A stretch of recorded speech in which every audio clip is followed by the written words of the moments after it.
Good morning and welcome to Coffee Ann, the longest-running panel discussion show in American radio. To make a comment or ask a question of the panel, call 401-766-1240 or email coffee@woonsocket.radio.com.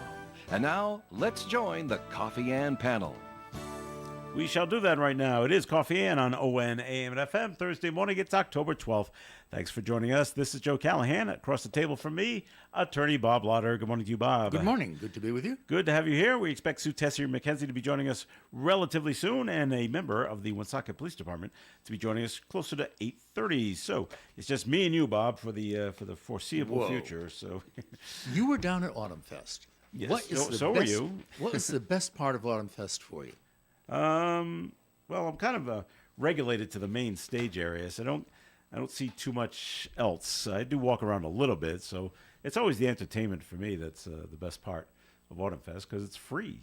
Yeah, you just walk in who were the headliners this year? I only got to be there on Saturday afternoon, Sunday afternoon. Saturday night with a band called Linger. They were the Cranberries tribute, and Sunday night was Dean Ford and the Beautiful Ones. They were a Prince tribute, and the Prince tribute packed them in. Wow. Well over 1,000 people came out to see. I'm familiar with these Prince, guys. but Okay. who were Cranberries? They're from Ireland. They had a few hits back in the early '90s. Oh, okay. And they were good, except it rained on them. It rained that night, and the people that did come out to see them they moved underneath the tents, so there was a good 100 people or so to see them, but they were way away from the stage, trying to stay dry. So How were the fireworks? they were very good, I thought, this year. They were shot off from Boulay Field, and people seemed to enjoy them very much. So they were good. Great. I liked them a lot. So it was a good 3 days, and history was made at Autumn Fest, Bob. Really? First time ever, yeah. That we draw at closing ceremonies. Always the 3 button numbers are drawn. Yeah. To win the $100, the $250, and the $500 prize. Right. Well, here it is Thursday. We drew the buttons on Monday. Mm-hmm. Here it is Thursday.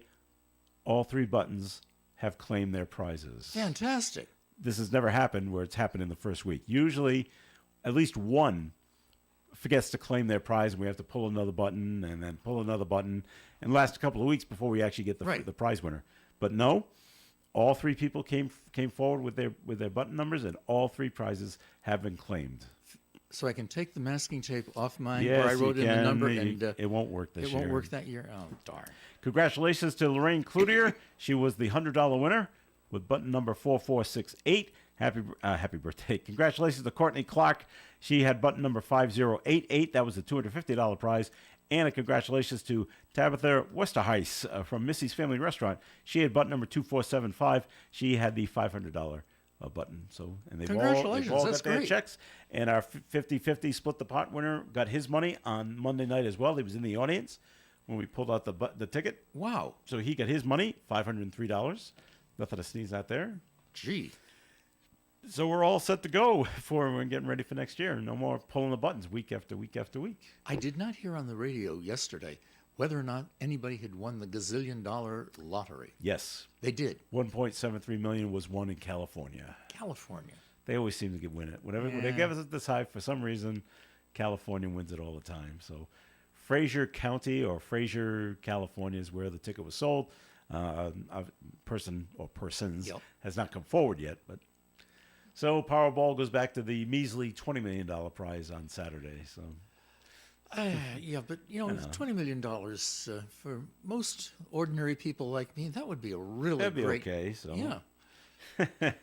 So we'll go back to playing the numbers there, Bob. And how about just rolling? Do they still do that rolling dice craps? Well, if you go down to Bally, sure. Oh, okay. You can play craps down there. I haven't been there for quite a while. Well, they have craps tables, okay. yeah. Oh, wow. Do you know how to play? No. Okay. No. I'm the wide-eyed 9-year-old who comes in and loses all his lunch money. Maybe I am not. Don't play craps then. No. All right. So let's see. Yeah. So we mentioned about the button numbers, so that's good. And Autumn Fest was a great success once again this year. So we're very happy with that. Everyone was very happy with the parade. You were telling me that your sister-in-law is running through your bank account like a crazy woman. She is? Yes. You were telling me about reconstruction in your home. At my house, yeah. Little work being done, new floors and painting the walls and things like that. So we're almost done. We're coming. I can see the light at the end of the tunnel. Just need some bathroom work done New now. floors and painting walls. Yeah. Yeah. I Can you just didn't live do in it. the garage? I didn't do any of it, so it was great. All I did was move the heavy stuff. Okay. That's my job. Pick up right. that dresser and put it over there because I got to paint this wall. Now I'll put the dresser back. Now move the bed. Well, if she's doing the work, okay, then it works out okay. That's a fair breakdown on the responsibilities. Yep. All right, Bob. No end in sight now for what's going on in the Middle East. Keeping my track goodness. of what's happening over there. It's just it's awful, isn't it? It is, and I cannot understand some of the mental philosophy on it. I can understand that the people who live in the Gaza Strip are impoverished to start with. I can understand that they have a great deal of hatred for what they interpret to be the oppressors. But I cannot understand the overall theory of Hamas in making the attack, because they know that there's going to be a severe retribution. The living conditions of the people in Gaza are going to deteriorate even further. They're leading their people into what seems to be a physical disaster, and they don't seem to have any type of overall plan as to what they want to do. The plan of eliminating Israel off the map entirely is ridiculous. That's not going to happen. And yet they stage an attack that they seem to have only destruction for their own people and no realistic objective goal. In making any kind of a plan like that, you have to step ahead and say, okay, what is our next objective? What's our goal going to be overall? They don't have anything. From what it appears. Not being part of the planning situation here, I agree with you. The only thing I can think of is now Israel has already gone in and they've cut off everything to the Gaza Strip. There's no food, there's no water, there's no power. Those are the big three. Right. And so people are going to die there. And so I don't know if Hamas or whoever is trying to gain world sympathy. Oh, look what the Israelis did to us. We didn't do that to them, but look how terrible they were to us when they retaliated, trying to get sympathy and then trying to get like countries like Iran to come help them. But what is their overall goal going to be? They can't really, realistically, I think, plan on the elimination of Israel as a nation state. I think that is their overall plan. Well, It's poorly thought out, but that might be their overall plan. I think it's remarkably poorly thought out because Israel is much larger than they are. Israel has nuclear weapons, which you hope wouldn't get used, but there's always that lurking in the background. And Israel has a much larger population. How are you going to subdue a much larger population? Even if you bring in troops from Syria, troops from Lebanon, you still have a massive insurgent group that lives there, indigenous, that is not going to be cooperating with you. And in the Sinai area, you brought more destruction on your own people without seeming to be any realistic objective and goal. Also, you have incurred much more hatred amongst your own population in the Sinai because the destruction is going to engender hatred against Israel. But where does that go? I would have thought that a realistic, less destruction of Israel-oriented objective would have been years ago for Hamas to start trying to improve the conditions of the people who live in the Sinai. Now, it's difficult because Egypt has an embargo and won't allow them to cross into Egypt, probably fearing that Hamas, if they come into Egypt, would only cause problems over there, which makes sense. Israel certainly, until recently, wasn't assisting people who lived in the Sinai to come into Israel and work, although they did have work permits, I guess, in the last few years. But I would have thought they would have been working on something to try and improve their conditions as opposed to just festering hatred and saying, this is evil and we're going to strike out against it without having a plan. And it seems like there is no plan. It's just destruction. All right. Sue Tester McKenzie has joined us at the Coffee and Table. Good morning to you, Sue. Good morning. Nice to see you here. All right. Well, remember, Bob, Hamas is a terrorist organization and not another country or political organization, so countries don't want to deal with them. True. So, True. And I think it's unfortunate that they were able to gain control in Sinai back in 2006 to 2007. And the fact that they gained control, I would imagine they have the weapons, and the regular citizens who live there, who may not be in favor of Hamas, have no real power in trying to get rid of them. And a lot of the people, I imagine, in Syria, the Sinai, have a great deal of hatred for Israel, and so they're enthusiastic about the attack. It's very bad. it's not good. Any thoughts there, Sue, on what's going on there in the Middle East? You know, it's mind-boggling to me. And I'm just sitting here listening to Bob talk, and I'm like, okay, this is educational, listening to him talk. Yeah, it's just mind-boggling. But at the same time, you know, like you say, we don't know, and you wonder why they didn't do Right. certain things, why they... And that's really what's sad, is why didn't you, why aren't you, and why won't you? Those All three. those questions. Yeah. Back- What are your thoughts? Well, I'm against it, obviously. So Yeah. Oh, yeah, I just, absolutely. Yes, definitely. It's craziness, and I can't see it getting any better. And there'll be a lot more destruction and a lot more loss of life, and no good is going to come of it. And I do see Israel not falling. They're very good at defending their country, and I just see the Gaza Strip being blown back to the Stone Age. Is what Well, when might happen. you're kidnapping citizens, you're kidnapping elderly. Yeah. It's It's brutal, yeah. to say the least. Yes. And back here closer to home, a Pawtucket man was arrested, allegedly calling in a bomb threat to a synagogue in Providence. Oh, Yeah. Yeah. Channel 10 reported that Temple Bethel received a threatening voicemail on Tuesday. And the threat was linked back to a man named Vincent Johnson of Pawtucket. He faces charges that include disorderly conduct, among others. Is that easy to prove, Bob, with the phone records? If you trace back the phone call?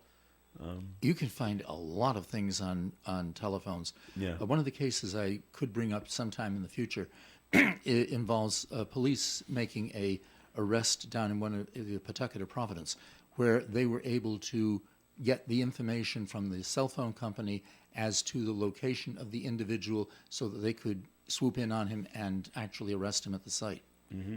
So, yeah, it's... Okay. So, and I'm afraid there'll be a lot more of these kind of things happening around the country.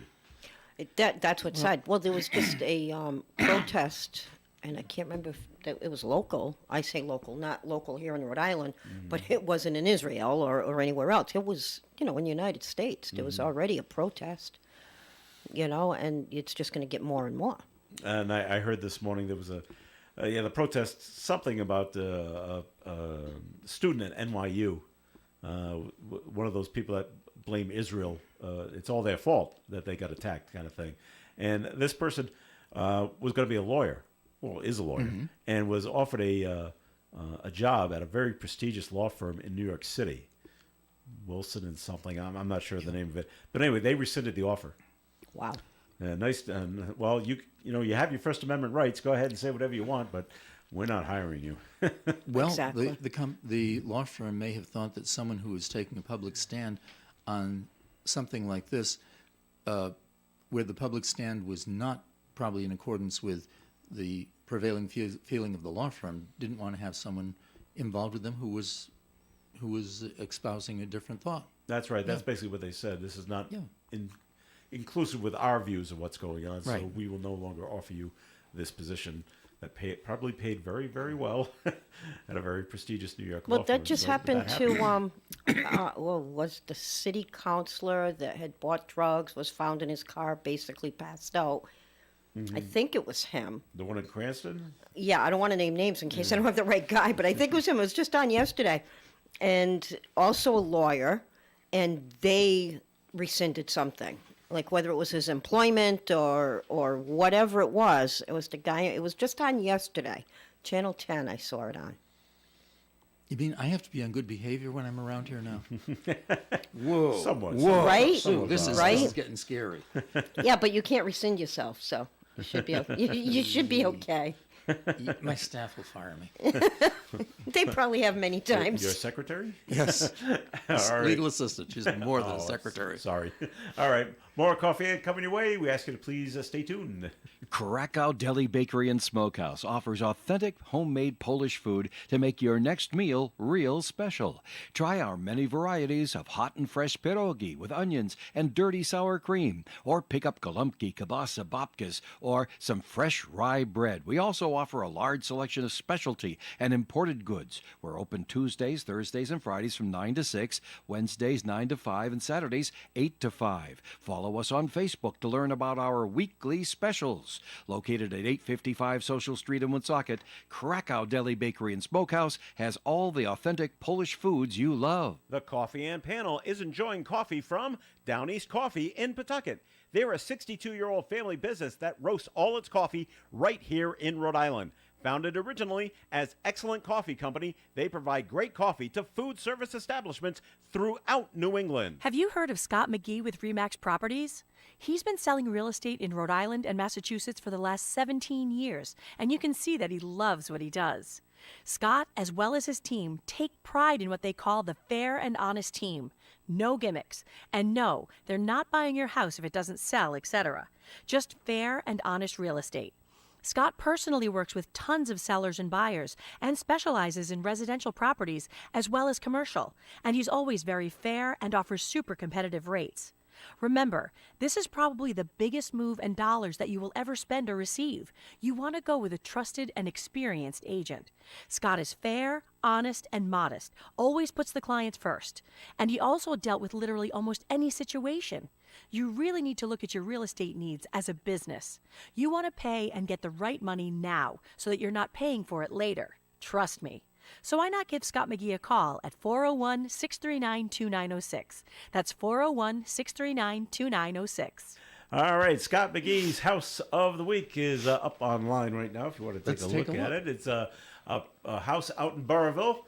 Price has been reduced to $385. It was at $399. This is at 448 Chapel Street in Burrillville. Nice little cape right there with a wraparound porch. Yes, pretty cute. Porch looks great. Let's see, we get a little more on this. It is a 3-bedroom, 2-bath, 1,167 square foot home on Chapel Street. Let's take a few look at some of the pictures on the inside. Well, there's another picture of the outside of the house with the wraparound porch. People love those kind of things. There's a look at the inside of the kitchen with the nice floors and the stove right there. Look at the new, looks like a new refrigerator and freezer. Nice, lots of cabinet space there. Another look there at the kitchen. Sink area. There's the living area with the stairs off to the side. It is 2 floors, obviously. More look at the living area on the inside. Very bright, very airy. That's move in. That's move-in ready. Move-in ready is right. Let's see if we go up the stairs. That's another nice big master bedroom there. There's another Floors room. look great. There's a bathroom on the upstairs, it looks like. And a few more pictures. Other rooms that are available upstairs. Wow, it is move-in ready. There's another bathroom for you in a closet area. That's the cellar. Unfinished basement. Unfinished basement, and you're But right. look at all the potential you have. Lots of room, lots of storage space down there. So that's real nice down Is there. that what a cellar looks like when it's empty? Yeah, that's what it looks like, Bob. Remember those days? Not 40 some recently. odd years ago. There's a look at the front yard of this house in Burrillville, It's got a and garage. there's the backyard.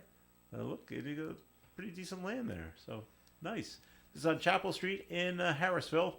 $385 is the price of this little number. And if you want, give a call to Scott McGee. You can see more of this house on your own. 401-639-2906. All right, and this portion of the Coffee program is sponsored by the Call newspaper. What would you like to say nice about the Call today, Sue? Well, we printed our paper today. It's good. out on the streets. That's always a good thing. Yeah. Anyway, as I've been repeating week after week, our building is still under construction, and I still hear people say, "Why aren't you open?" We are available. We are operating. We are working. If you need something, you need a back issue of the paper, feel free to call me at 487-4136. That's area code 401. If you need anything in classified, you can call Christina, 767-8503. And our circulation department is 767-8522. All right, thank you very much. Just staying on the Mideast for just a little bit. Harvard University had to come out because they had there's 34 different 34 student organizations at Harvard. Wow. Well, there's more than that actually. Right. But 34 of them kind of banded together and said and they blamed Israel for the attacks. And it took a while for Harvard to come out and say, well, they basically said, well, they have a right to their First Amendment and they can speak for themselves, but they don't speak for Harvard. And Harvard finally came out and 34 different student organizations? Yes. Or 34 students? no, 34 organizations. I wonder how many Harvard finally came out organizations and, they and were have. against the attacks, by the way. What's that? How Wonder many? Probably over 100. Wow. I'm trying to think back. That could be back in the dark ages when I was at URI. We didn't have 34 student organizations for anything. Oh, that could be fraternities, the sororities, the chess club, the student newspaper. There's a lot of groups Wow. that are on college campuses now. So Right, it's not just a fraternity or sorority. yeah, But yet I think that's the first thought people think of maybe. is that. Oh. But like you say, newspaper, et But it cetera. took a while. Harvard was getting criticized because you haven't, it looked like like this group was speaking for Harvard. Right. Harvard, the president of Harvard had to come out and say, well, no, they don't speak for the university. They Right. just speak for themselves. Okay. I speak for Harvard, whoever the president is. I think it's Gay is the last name. Yeah, I heard that, say, some of that on the news yesterday And, as well. and they were against the attack, of course. So that worked out okay. So, all right. So things are going to get worse before they get better. As we mentioned, Israel, they're very swift, and they've cut off food and water and power and everything to the Gaza Strip. So, and then they're going to wait. We'll wait a few days, and then we'll see what happens. So, all right. And the other thing Israel does is they go around and they arm their citizens. I mean, the military passes out guns to everybody. Here you go, especially the people along the border. Well, You need to protect yourself. So here you go. under the circumstances, I can see the wisdom of it. I wouldn't suggest that we start passing out weapons over here. I still think of my mother walking down Main Street with an Uzi in her pocketbook would be the worst good thing thing. on earth. My mom too. Well, I don't see it happening here. So, but Israel, it's a Different different it's a different circumstance. situation over there. So, and then that's how they take care of themselves. All right, back here in the city of Woonsocket, we got a press release from the mayor, and there's going to be a new entrance sign at the Oak Grove neighborhood. The new sign attached to a stone veneer signpost with a sculpted texture announced the entrance to Oak Grove with visible lettering and an iconic oak tree image. The new entrance sign is prominently displayed in the corner of Talcott and Mendon Road, replacing the previous wooden sign that had rotted away and deteriorated with age. So Great. next time you're in that area, take a look and see I what you think they were there yesterday. Putting it up? I Yeah. think they were there yesterday because there was a little bit of road traffic. Yeah. It wasn't heavy traffic. It was just a little bit of action going on. So that may have been what they were doing. All right. Now they're building new houses on the westerly side of Oak Grove down toward the river. Yeah. Do those- 283 residential homes. Wow. Do those all have the same entrance off of Mendon Road? Or is there other entrance besides the one where the Oak Grove sign is? There's no other entrance. That's the way in. That is it. One way in and one way out. Huh? Yeah. Oh, yeah. That is it. Okay. Kind of like Smithfield Commons, one way in, one way Yeah. out. Now, that's- can we that's build a right. toll Which is booth there? mind-boggling to me, but whatever. Can we build a toll booth there? You and I Sure. can man it, Right. 25 cents a car, Right. in and out. Get a hold of the mayor. Say this is what you want to do. Oh, 'Cause well, current- no, we don't want to involve the government. We just want to do it on our there's own. no real issues there currently. I mean, for maybe at certain hours of the day, but overall, I don't see any issues coming out of Talcott Street. I Going was- in, going out, coming down Mendon Road. But 283 more homes in the area, you're going to start having an issue. I was just thinking of, earning some Extra illegal money. extra cash. Right. Not involve the city or anything like that. Just you and I, Just stand out there. Yeah. Just Oh, letting wait. just letting you know, a Just hold a representative- cup. Just go well- out there with a cup and say, this is Well, a, Joe with a was sign on- that says this is Joe a was toll on road. the sidewalk a few weeks ago with the orange bucket collecting money, and Yeah. he did great. Yeah. did real well. Get a sign that says this is now a toll road. Just letting you know, a police officer from the Woonsocket PD has walked into the building, so you I deny everything I said. may want to stop talking about illegal activities right now. Yep. Good plan. Thank you. Yep. All right. Well, this was a bizarre. There was a shooting at a Johnston car dealership I heard Lord, what happened? yesterday. Well, they're not. The police are just investigating the shooting. It happened at City Limit Auto on Hartford Avenue, and a worker at the dealership reportedly was injured, not by another worker, but by somebody else who just walked in and shot this person. Now, the Yikes. person doing the shooting is still at large. They have not found out who this person is, but they don't say it's another coworker. So it looks like something happened outside of the Elsewhere. work area, and this person showed up where Or- this person worked and shot him. Or the person bought a vehicle and wasn't happy with the result. Maybe that was it too. You never know. Jeez. You think they'd go after the owner? It doesn't say that the owner was shot, Right. just a worker. But they would take it But to the maybe hospital. he sold him the non-electric- car. Well, So maybe. that Yeah. that is so wide open to so many things. He Yep. could have gone in to try to rob him. He could have bought a car from him. He could have, something in the outside world that he did or didn't do, or just Yeah. It's kind of a drastic reaction over 57 Studebaker. I mean, geez. drastic if you're buying- reaction You know what a over Studebaker anything, If you're is. buying a 57 Studebaker, you get what you pay for. right? Wow. Yes. So, but it's just must have been surprising for the other people working there. Right? Your shots are ringing Scary. out. It is scary. They're And the right guy there. didn't go after anybody else, just that Nobody one else, just that individual. one person, so- Makes it look sounds like they know each other. So, right? Johnston police are investigating. They'll be saying, "Well, okay, who doesn't like you? Of course. Give me a list of all the names and Give me a list of all the people you sold cars to. in the last 2 Give, months." give me a list of all the No. people that complained about the cars you No, sold them. It doesn't say it was a salesperson. Could have been a mechanic. Right? I don't know. So A list of all the people who they don't publish telephone books anymore, do they? I just hand that they over. do. They do? Oh, Yeah, okay. every once in a while, it lands on my driveway. Hey, look, the yellow pages. Every so often. Yeah. I haven't had one in years, but yeah, Really? I know exactly Wow. what you're talking about when you say the one lands in your driveway. Because for a little while, even though they were no longer publishing, the one would pop up. Yeah. Oh, okay. And if you plan to stay on Goat Island in Newport, that's where my senior prom was held, by the way. Whoa. They're laying off the 136 employees at the hotel.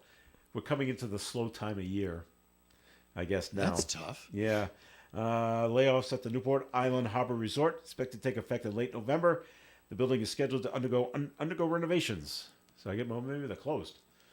So we don't need housekeeping, and we don't Yeah, need that's a lot of chefs and things employees. like I mean, that. it's a big place, but that's a lot of employees. So But they expect to hire them all back in April, but that Right. doesn't do you well for the next 6 months. Now, when you had your senior prom there, did you have to swim out to the island, or did they have boats, or They had a bridge.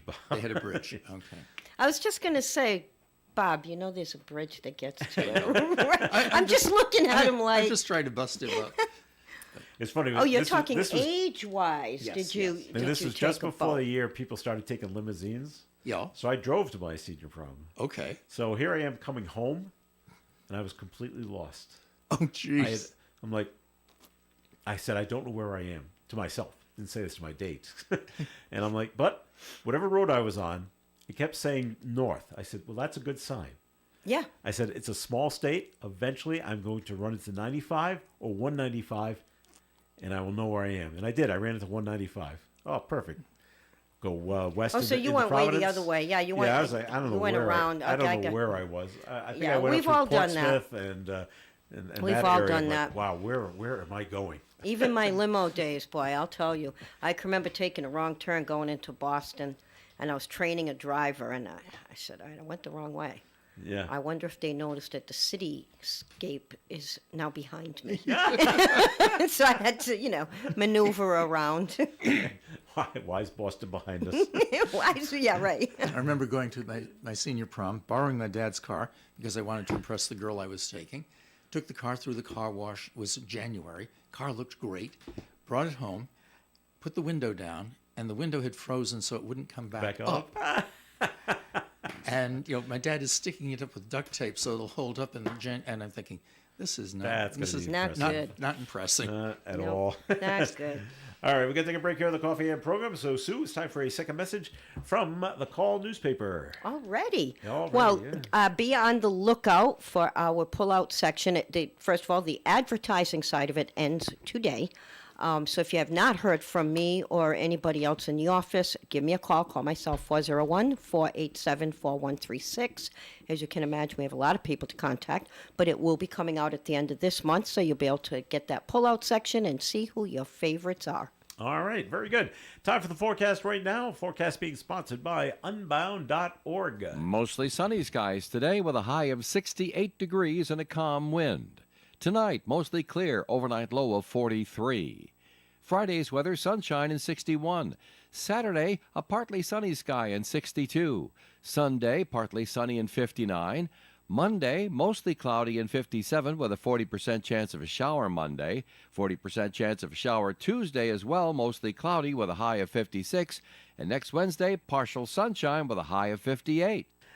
Currently outside the Navigant Credit Union broadcast studio at the corner of Park Avenue and Kennedy Street, we have sunny skies and 50 degrees. A girl in Kenya dreams of becoming a doctor. An elder in Guatemala dreams of being part of a community. Reach out and change their world, and it will change your own at unbound.org. The Woonsocket Call is more than just your printed community newspaper. WoonsocketCall.com offers online articles for instant access to the news you want whenever and wherever you want it. All the community news and information you need to know is just a click or a tap away. And now, when you subscribe to our print edition, you'll get full access to the web edition at no extra cost. That's right. For just $15.99 per month, you'll get full access to our online paper as well as our daily printed paper. Or sign up for the digital subscription for just $10.99 a month. To subscribe now, call this number, 767-8504. That's 767-8504. The Call and WoonsocketCall.com. Here for you. Hi, I'm Kathy LaValle at The Honey Shop. Check out our Facebook page at The Honey Shop RI, and there you'll see a whole list of our new classes and lots of fun things to do. You could join us for making limoncello, pizzas, pasta making, cheese making, so many fun things to do and learn. Thanks, Kathy. Folks, if you love food, you'll love the Honey Shop, right behind the Dunkin' Donuts at Park Square in Woonsocket. You know, when you're paying the right price for protection, you just know it. It's that warm, fuzzy, totally secure feeling, knowing that you're not only getting great coverage, but you're also not paying too much for it.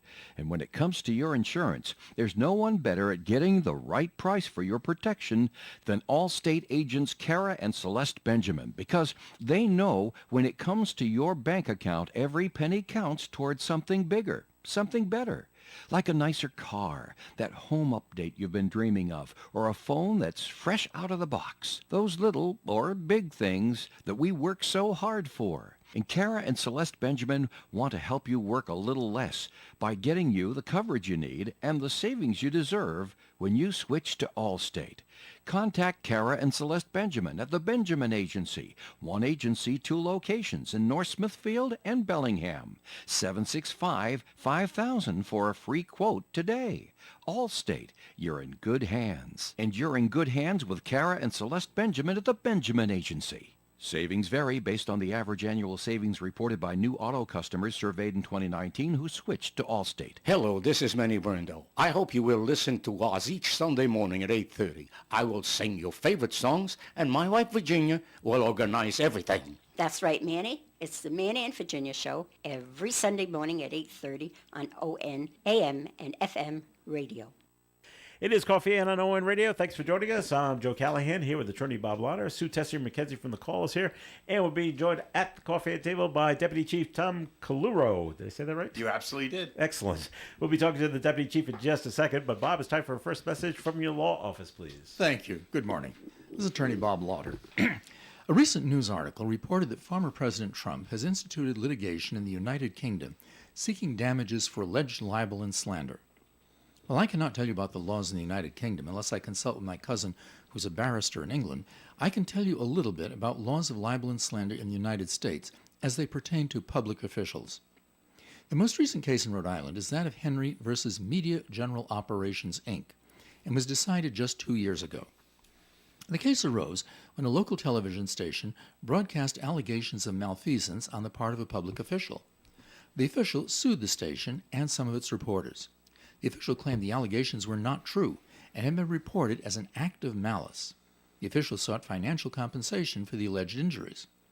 The Supreme Court of Rhode Island reviewed the case in great detail. The court ruled, first, the court must determine whether or not the claimant is a private individual or a public official. A public official applies to those in the hierarchy of government who have or appear to have substantial responsibility for or over the control of government affairs. Then, once the claimant has been determined to be a public official, the issue becomes whether or not the broadcast was made with actual malice. Actual malice must be proven by clear and convincing evidence. The publication of a statement, whether verbal or in writing, must be made with knowledge that it was false or with reckless disregard of whether it was false or not. It is clear that reckless conduct is not measured by whether a reasonably prudent person would have published or would have investigated before publishing, but rather there must be sufficient evidence to permit the conclusion that the defendant in fact entertained serious doubts as to the truth of the publication. If you'd like to discuss legal matters with me, please call my office for an appointment. My name is Bob Lauder. My telephone number is 762-4550. And the disclaimer: the Supreme Court of Rhode Island licenses all attorneys in the general practice of law.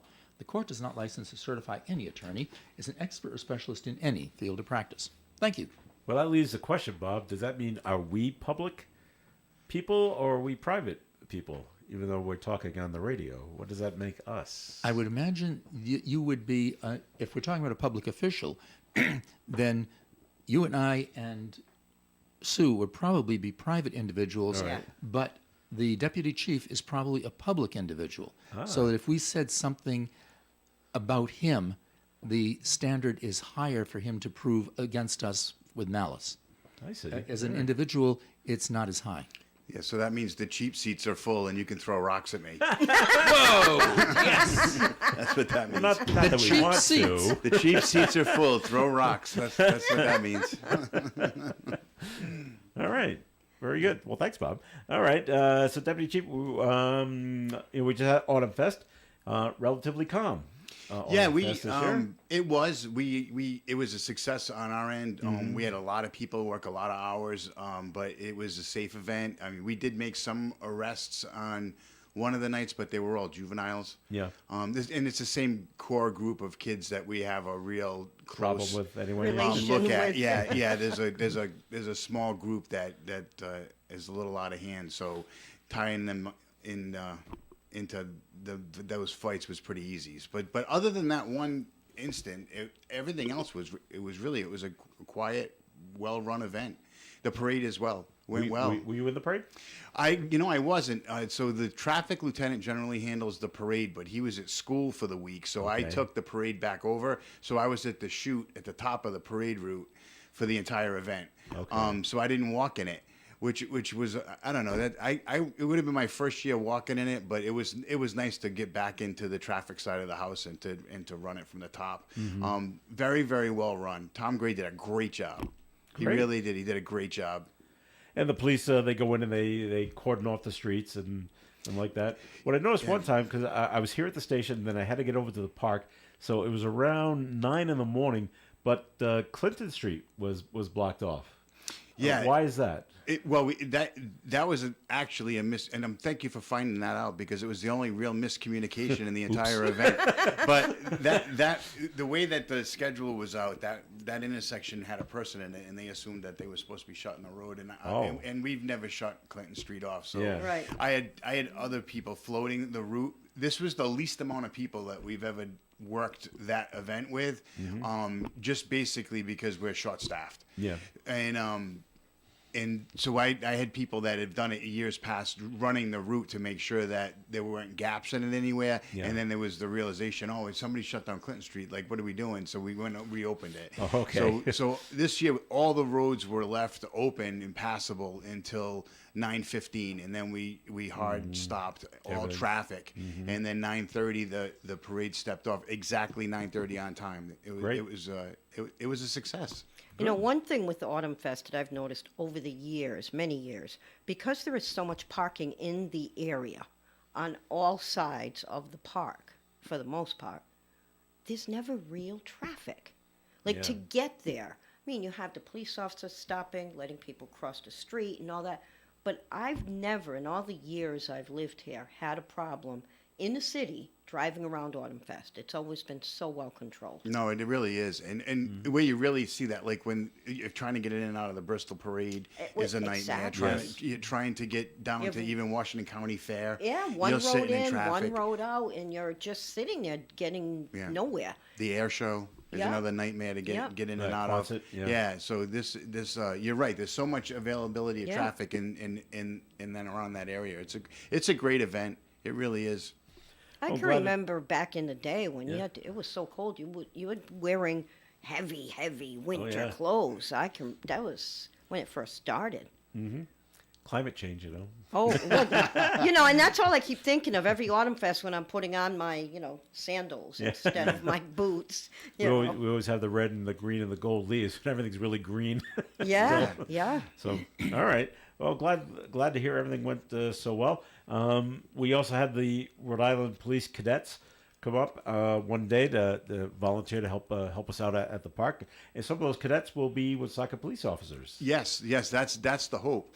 Yeah. It's an incredibly successful program, and it's run out of it's run by 2 or 3 individuals, the explorers, and then there's a bigger unit that they actually go down to Camp Varnum for like 2 weeks a year in the summer. Where's that? Camp Varnum's in Narragansett. Okay. It's a gorgeous piece of property that the military still owns, but it's not a lot down there. I think there's about 12 or 13 people that are assigned to that base, but they let us use the property, it's right on the water. Yeah. But that Explorer program it's a ton of work, but it's a ton of satisfaction to have those kids engaged, and it works. Not only do they get a taste of whether or not this profession's for them, because at the end of the day, this is a hard job. So it's good that they know early on, just pre-college, hey, this is an avenue that I want to go, or it's not. It's better than the people that we get that come in and they do the job about 3 years and then they're standing in my doorway like, hey, this just isn't. I don't like it this, anymore. Yeah, this just isn't what it gets its pound of flesh, and I think that people that don't realize that coming in the door, it doesn't take very long for them to say, hey, I'm going to pivot and do something completely different. And that's what we've really seen a lot of with the people that are leaving, is that they're leaving the profession completely. Like some jump to other departments, but I think that's starting to really slow down now. But we're in the middle of hiring now. We had 25 applicants, which it sounds terrible, but it's good. But when I applied for this job, there was 700 of us. Yeah. So that's how far it's changed in the 25 years.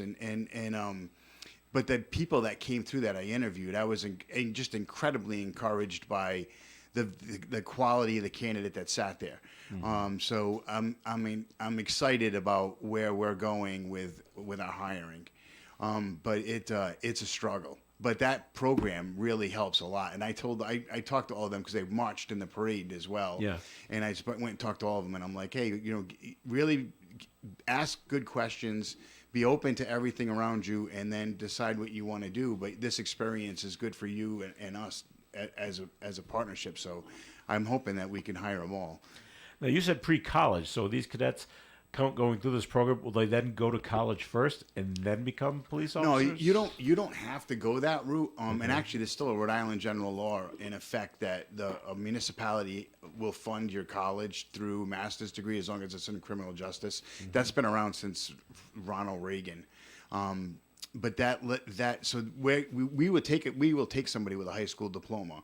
But generally now, like all the kids that the majority of people that I interviewed on Friday of last week all were at least at associate degree level because they got to go to school for free for 2 years. Wow. You know, through CCRI. So they had a couple years of CCRI under their belt, and they were like, "Hey, I really want to do it," which is good. And then there was a few military kids in there that didn't have any college, but they had a deployment or some other experience that is right there too. So it's exciting. All right, we're going to take a break here on the Coffee and program, and Bob's going to go because he's going to get to court. So one more message from your law office, please, Bob, and then we'll let you on your way. Thank you. Good morning. This is Attorney Bob Lauder. The second case I'd like to discuss with you this morning distinguishes the difference between libel and slander. The case goes back to 1957 and is entitled Della Posta versus the Rand Express Freight Lines. The claim arose when a customer wrote to the freight lines alleging that a driver employed by the line had stolen a dog collar from the customer, and the customer did not want the driver back on the premises. The manager of the freight lines called the driver into his office, and in the presence of the shop steward, showed the driver the letter. The driver denied the allegations, but the manager said, "Well, we just can't have help who's a thief," and discharged the driver. Thereafter, the customer wrote to the freight lines and withdrew the allegations. The driver returned to the manager and asked to be reinstated. But the manager repeated the statements in the presence of workmen on the loading dock and refused to hire the driver. The driver sued the freight lines, alleging that the conduct of the manager constituted libel and slander, that it had damaged his reputation and cost him his job. The difference between libel and slander is that libel is communications in a written format and slander is communication in a verbal format. The freight line contended that the discussion in the presence of the shop steward was privileged because the steward was an agent for the driver. In such cases, the law exempts the utterer from liability if the alleged statement is made without malice. In this case, there was insufficient evidence to show that the shop steward was there for the driver or was there in accordance with the union contract between the freight lines and the union. After hearing the testimony, the jury determined that showing the letter to the driver and the shop steward was not libel, but the statements made by the manager in the presence of the shop steward and the loading dock employees were slander, and they awarded the driver compensation for the act. If you'd like to discuss legal matters with me, please call my office for an appointment. My name is Bob Lauder. My telephone number is 762-4550. And the disclaimer. The Supreme Court of Rhode Island licenses all attorneys in the general practice of law. The court does not license or certify any attorney as an expert or specialist in any field of practice. Thank you. All right, Bob, thanks, and best of luck in court today. Thank you very much. Great to see you all. All right, we'll see you next week. I hope so. More Coffee Egg coming up. Stay tuned. Let me say a word about Chan's Fine Oriental Dining at 267 Main Street in Woonsocket. Yes, this is where you get to enjoy the best. Book your next party with Chan's. They have a lovely room, as you know. And great food like the wonton soup, the crab rangoon, boneless ribs, teriyaki sesame chicken, and general chicken, and 5-spice shrimp, lo mein, fried rice. Gosh, I don't have to go through all of it, do I? 32 special combo dinners at Chan's, delicious and reasonably priced. Friday and Saturday, you have WRIK karaoke in the lounge from 8 to 11. And, of course, Mai Tais and Scorpion Bowls to go at Chan's. 765-1900, delivery at 762-1364, Chan's. Hi, everybody. This is Linda Tebow for Aging Well in Woonsocket, inviting you all to a fun and special way to help us with our work at the Gaston Ayard Junior Senior Center. Join us for dinner and laughter as the famous Charlie Hall presents his hilarious look at aging well called Aging Disgracefully. What's more, Aging Disgracefully is at 4:30 in the afternoon on a Friday, October 20th. No nighttime driving. Seating at the Senior Center Hall on Social Street is limited, so get your tickets today. Thanks to the generous financial support of Blue Cross Blue Shield of Rhode Island, the tickets are only $30 for an afternoon of salad, dynamites, dessert, friends, and laughter you will never forget. Aging Disgracefully supports the health and wellness programs of Aging Well, Inc. Here's what's coming up next. Greatest Hits USA. Hey, this is Chuck Matthews on Greatest Hits USA. And coming up this weekend, we are going to answer the following questions. Who were go-go dancers at the Peppermint Lounge? What singer thinks he got away with something? And who had the #1 record this week in 1968? Find out Turn it up this weekend right here. Greatest Hits USA. Coffee and on ON Radio. Thanks for joining us. Joe Callahan here with Sue Tessier McKenzie, Deputy Chief Tom Kaluro from the Woonsocket Police Department. And it was funny, I was talking with when the police chief was here last week, and I was congratulating him on how fast all the police departments work together. But when Woonsocket had the shutdown, and they were able to telegraph, not really telegraph, but be able to tell that, it's this guy out in Washington, in the state of Washington. And so they went out there and you guys contacted them and they arrested him like immediately. It's like within hours. I said, this is fantastic. How it can be done. And then a week or so later, it comes out, it wasn't him. And it's the girl, allegedly back here in Woonsocket, who she set up a fake Snapchat account to make it look like he did it. And I'm thinking, I don't turn my phone off because I can't figure out how to turn it back on. And what these kids can do is astounding. Yeah, and you know, we're lucky to have the relationship that we do with the Fusion Center and with the task force for the state police when it comes to computer software issues and social media. Social media is a huge driver for problems in the school. It's a huge driver for problems in general. But you're not doing this stuff in a vacuum. So we were happy to get that story out. There was a lot of backroom work to get to finding out all of that. And these social media outlets generally are not very cooperative. With giving you information. Yeah, to so police. everything is you have to do, everything has to be subpoenaed and described. Yeah, so it's not it's a ton of work. Our detective division did a phenomenal job with that, and it was good. We were glad that Russ was able to get a story out for that because we wanted these kids to know.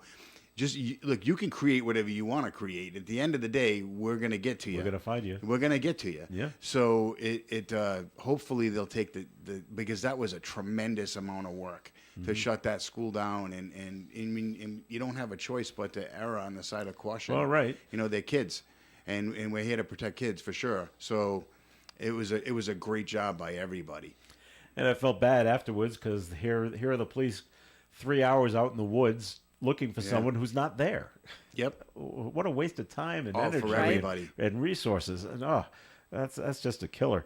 But I'm glad you got to the bottom of it all, and now we move on from here. Now, is there someone at the police department, either yourself or is there someone that's always looking at social media stuff, looking for stuff? No, yes and no. So our greatest resource right now are the school resource officers because they're in the schools. They have incredible relationships with the kids. They're probably some of the hardest working people that we have on the job because they are constantly engaged, and that stuff happens in hallways. Somebody will come up and say, "Hey, I saw this Snapchat," or and then we had this constant monitoring that goes on through the Fusion Center and through the state police as well. But we have gang. I don't want to call them gang guys, but we have guys that are really engaged in the gang side of the city, which isn't a huge problem. Like I said, it's more 10 or 12 people that we absolutely know in the 16 to 18 range, and they're monitored constantly. So a lot happens on social media. Yeah, a lot, and it's really become an issue, and to the point where if you're a parent, you really need to know what your kid's doing on this device because it's worldwide. It's not just here in the city, and that relationship that girl was in, she was in a relationship with that kid. That kid was arrested for doing the exact same thing. So whether he taught her how to do it or not, she was mad at him, and she created an account, and that's how we ended up finding it was her. But it was, like I said, it's complex. It was funny because I was talking with Romeo Berthium at Autumn Fest, and his granddaughter was standing right next to him, and I was telling him about this story, and he turned to her and said, "Could you, if you wanted to, could you just go create a fake Snapchat account?" "Oh, sure." Yeah. Oh, it's simple. Like, oh, great. Oh, I and, know. And they all know how to do it, and I'm like, wow. I still watch movies on VCR tape, so that's where I'm at. I'm You not. hate it when the tape snaps Yeah, and it breaks? I like the old scratchy sound.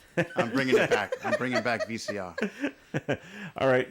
We had this guy in Pawtucket who called in the threat to the temple in Providence.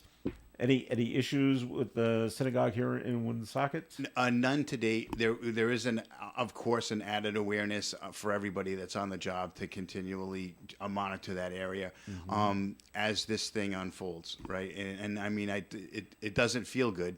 None of it. So there is a heightened sense of awareness that we need to be conscious that synagogue is there, and that we ride through the lot, and that we make sure that part of our community feels safe. It will be interesting to see how this plods forward. It's a scary time. Yeah, it sure is, and I'm glad to hear that no threats so far here in the city of Woonsocket. How is Aspen? I haven't asked about the dog in a while. Oh, good. So we have. Aspen's retired. Oh, okay. Yeah, Aspen's retired. So I was quizzed on this by my kids this morning. So Maverick's on the job, and Recon replaced Aspen. But my daughter is absolutely in love with Aspen. So anytime that Jay is at an event, if he can bring Aspen, I'll run my daughter over there so she can get a big hug with that dog. But yeah, he's enjoying a very relaxing retirement. Excellent. That's nice. Do you bring the dogs around to the schools so the kids can meet the canines? They do. They do. They do a lot of. They do a lot in the community. Both of our canine guys, very, very engaged. That is a very difficult job too, because it never goes away, right? That dog is with them all the time. So it's like being married. And you can't and when you walk, I'm sorry, but when you walk and you have a dog, it's like you're not getting too far, are you? Like I see people and I have to stop, see the dog.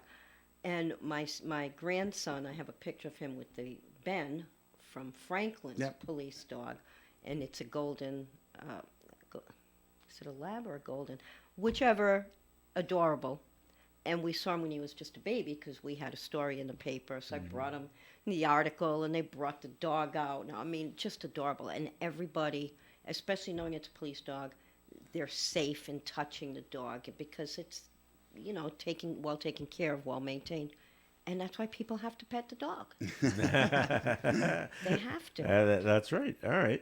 So, Tom, what would you say in terms of just crime in the city? Are we on average where we are in past years? Are things lower than usual? No, where are we? Statistically, we're right in this in the bandwidth that we normally are, and obviously there's spikes and ebbs in that, but we're right in the bandwidth where we've been for probably the past 5 years, and hopefully we could stay there or get better. I mean, it's a constant work in progress to try to stay ahead of it. That's for sure. But crime's crime, and we're dealing with things now that that have become almost at the point of being explosive, which is like is the homeless issue, is the things where we're really getting engaged in the community to try to fix problems that are state and federal level. So it's a work in progress for sure, but we're not seeing anything that's outside of the normal bandwidth right now. Okay.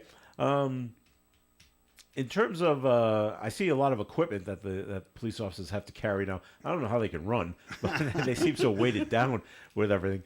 But do you see a lot more of them using non-lethal doses, like using the taser gun and things like that? Our taser deployments are right in par with where they've been since our taser program started in 2002. We were the first department in the state, and that in its very infancy, there was a lot of use, and I think it was just because the public had no real awareness. But now it's such a common tool on a belt now that even drawing it will stop somebody from doing anything else.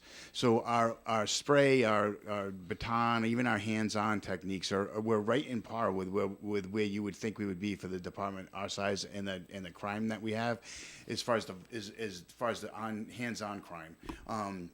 So They do carry a lot, and then we added cameras to that as well. So there's a lot, and as police science evolves, I'm sure that the technology is going to get better, and this stuff is, even though the vest is a lot lighter today than it was in 1986 when I first had one, and it was this thick.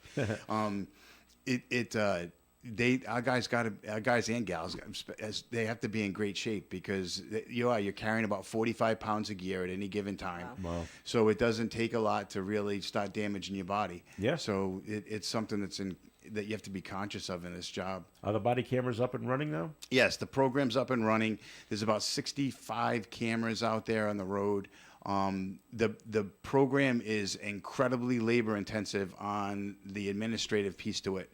But the benefits to it are you can't even weigh them.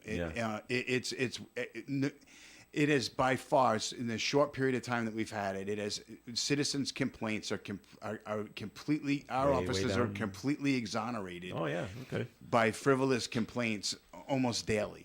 We'll get a complaint from somebody. He was rude. He was this. He was that. And then we've looked at the tape, and it's like, no, you were way off base, and that's a relief. And then that doesn't even add into the. It's somewhere over 90% of the officers involved in a shooting are completely exonerated from being wrong before they go home that night because of that camera.